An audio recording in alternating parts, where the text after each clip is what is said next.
Welcome to the Tech Trends Trio. I'm Maggie Glaze with Mary Claire Cranford and our field reporter Katie Barnes. We're here to discuss virtual reality. We've been using Google Cardboard and our iPhones to experience virtual reality. We have primarily used the New York Times virtual reality app. Google Cardboard is the viewer we've used to bring the experience with us. Let's get started. Oh my god. Oh my god, he's right there. I did the Bono one and like U2 one. It was actually pretty cool. It was like standing in the center of all of like U2 as a band, and there were like different people playing around me. It was sort of disorienting. Like I hit the couch at one point when I was standing like spinning around, and I forgot kind of where I was.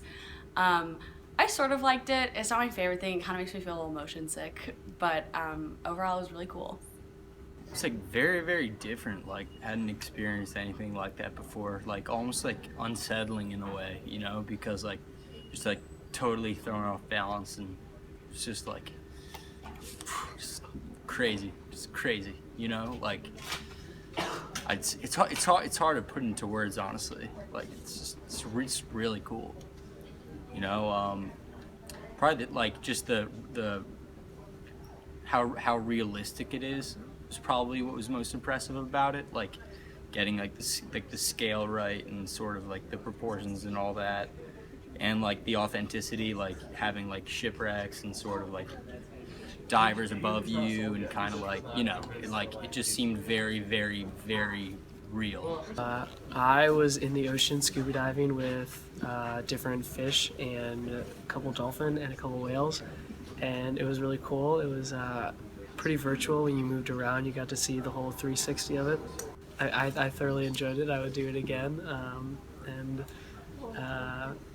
maybe, I don't know, like splash some water on me while I'm down there. I don't know, get the real experience. We looked at some recent news pieces on virtual reality, and we'll also be discussing some research. Our field reporter, Katie Barnes, recorded an interview with Washington and Lee Digital Humanities Fellow Brandon Walsh. Hi everyone, I'm here with Brandon Walsh, our Mellon Digital Humanities Fellow at Washington and Lee University. Brandon joins us with expertise in digital humanities and technology. So Brandon, we'd love to hear a little bit about your experience with Google Cardboard and virtual reality. Okay. I've used a Google Cardboard, I've used the Oculus Rift and played around with both of them. But then I've also used much older versions of virtual reality, like I don't know if the Virtual Boy from Nintendo was like many years ago and probably predates all of you. And then also things like the Viewmaster, where you just hold it up to your face and you press the little button and it makes it look like it's 3D. Like, there's a long history of these kinds of things that don't necessarily seem super high tech, but they're all part of that same history. Yeah, we had to do some research, so we looked a little bit at that. And so you've mostly used it for like gaming purposes? Yeah, I feel like that's my general background with them. But then since the Oculus Rift came out and the Google Cardboard, it's almost like the technology is much more available to people, so people are much more interested in trying to find other uses for it, like the classroom. Yeah, so as far as like using virtual reality in the classroom, we did a little research on like,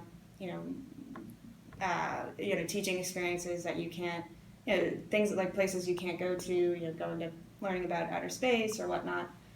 Where do you think virtual reality will have a role in the classroom? Like, how quickly do you think it'll be adopted? Well, I think something like Google Cardboard definitely makes that more viable, both because they're so cheap and because I think a corporation like Google, even though it's a corporation, they still have an interest in exploring these kinds of technology for the classroom. To me, I think it's especially interesting from a humanities perspective, not just from technology, because like you think about the phrase virtual reality, like there's a lot there that's not necessarily clear. Like you can interrogate both of those words and think like, what does it mean to make a simulation of reality? And then also, whose reality are you simulating and how does it feel to the person who's using it? So I think there's a lot of possibility for helping people to visualize realities that aren't their own. Yeah. So whether or not that's just taking people someplace that they wouldn't normally be able to go, you can also help them to imagine experiences they wouldn't otherwise be able to have. Well, thank you. Yeah, no problem. I will shoot back to you, Mary Claire.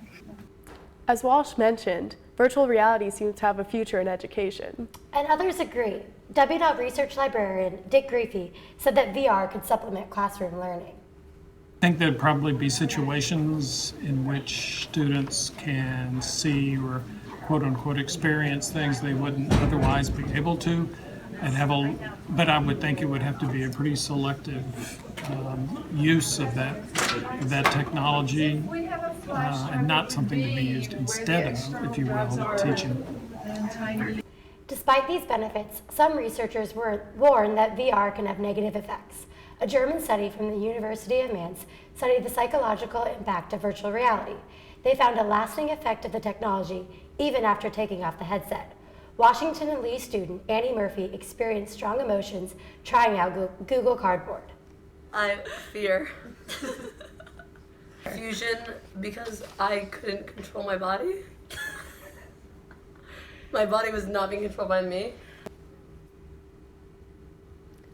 Not everyone reacts that way, but it can be intense. And while the future of virtual reality is uncertain, the Tech Trends Trio is excited to follow its development going forward. Well, that's our program for today. From Lexington, Virginia, I'm Maggie Glaze. And I'm Mary Claire Cranford. Thanks for watching the Tech Trends Trio.